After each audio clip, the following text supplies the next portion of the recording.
চতুর্থ শ্রেণী তোমাদের শরীর অধ্যায়ে দ্বিতীয় পরীক্ষার জন্য আমি কতগুলো প্রশ্ন উত্তর দেখাবো।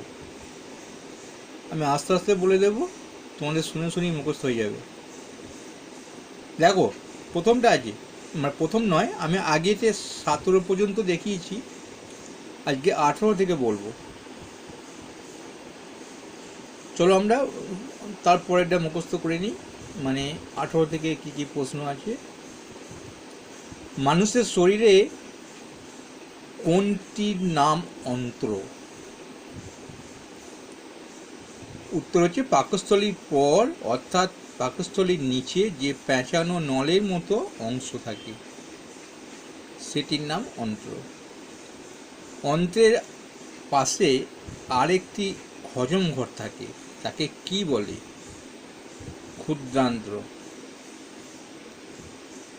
বানানটা রেখে নিতে পারো, আমি 19-এর প্রশ্নটা বলছি।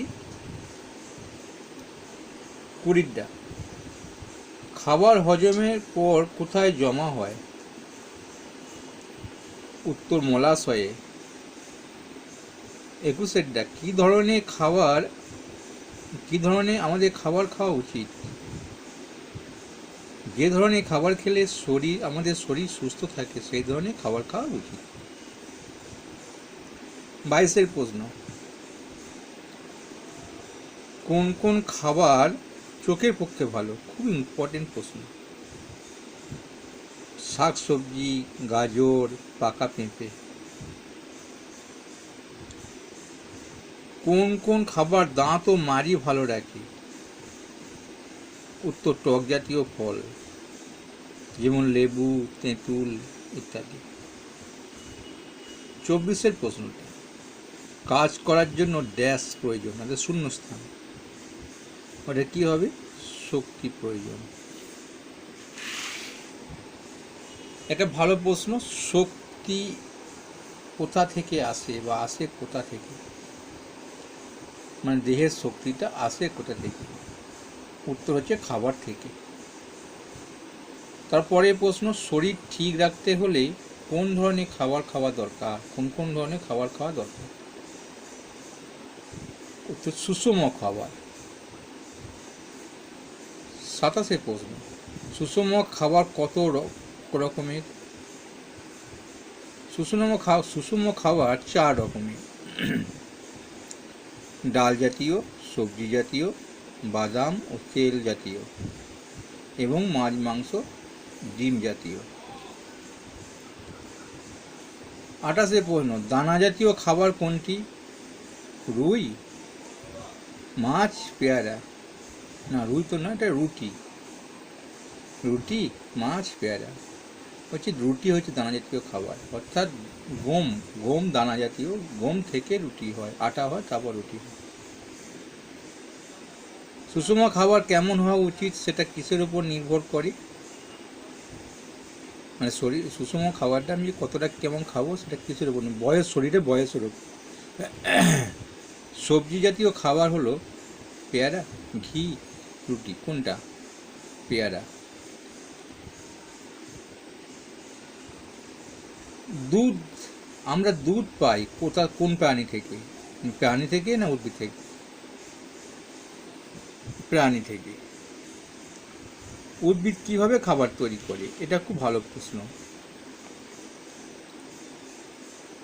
উদ্ভিদ প্রথমে মূল দিয়ে মাটি থেকে জল আর কিছু খাবার তৈরির উপাদান নেয়, তারপর বাতাস থেকে কার্বন ডাইঅক্সাইড নেয় আর সূর্য আলো নিয়ে খাবার তৈরি করে।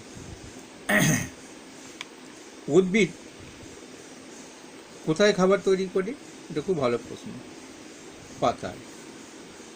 উদ্ভিদ খাবার তৈরি করার সময় কোন গ্যাস ত্যাগ করে? অক্সিজেন। সূর্যের আলো গাছের কখন প্রয়োজন হয়? জল পড়লে, শীতকালে, খাবার তৈরি করার সময়। গাছ খাদ্য জমিয়ে রাখতে পারে, কথাটা ঠিক না ভুল? কথাটা ঠিক, অর্থাৎ পারে। কোনটি ছোঁ মেরে শিকার করে না? মাছরাঙা, চিল, শকুন। শকুন। আর মাছরাঙা, চিল ছোঁ মেরে শিকার করে। আমরা যখন শ্বাস নিই তখন বাতাস কোথায় জমা হয়? ফুসফুসে। শ্বাস ছেড়ে দেয়কে নিঃশ্বাস বলে, এটা ঠিক না ভুল? ঠিক।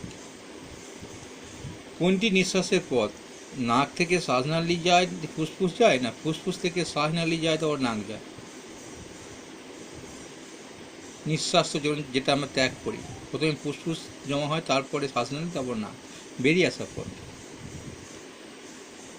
41 প্রশ্ন, কেঁচোর গর্তে জল ঢুকে গেলে কেঁচো কেন উপরে উঠে আসে? হয়ে যেটা আসা হবে শ্বাস নেওয়ার জন্য। কোন মাছকে জল থেকে তুললে অনেকক্ষণ বেঁচে থাকে? শোল, ল্যাঠা, কই, মাগুর, শিঙি মাছ। আবার ট্যাঙারি মাছও থাকে। ফুসফুসে ক্ষতি হয়েছে কখনো বোঝা যাবে? রাত্রে শুলে কাশি হবে, বুকে শ্বাস কষ্ট হবে, দম নিতে কষ্ট হবে। কী করলে ফুসফুস ভালো থাকবে? নিয়মিত শ্বাস ব্যায়াম, মুক্ত বাতাসে ছুটোছুটি, ধোঁয়া, ধুলো কাছ থেকে না গাছে না যাওয়া। তাহলে তোমাদের পরের ভিডিওতে আমি আবহাওয়া বাসস্থান সম্পর্কে প্রশ্নগুলো আস্তে আস্তে বলে দেবো, তোমরা শুনে নেবে। ভালো লাগলে একটা লাইক করবে।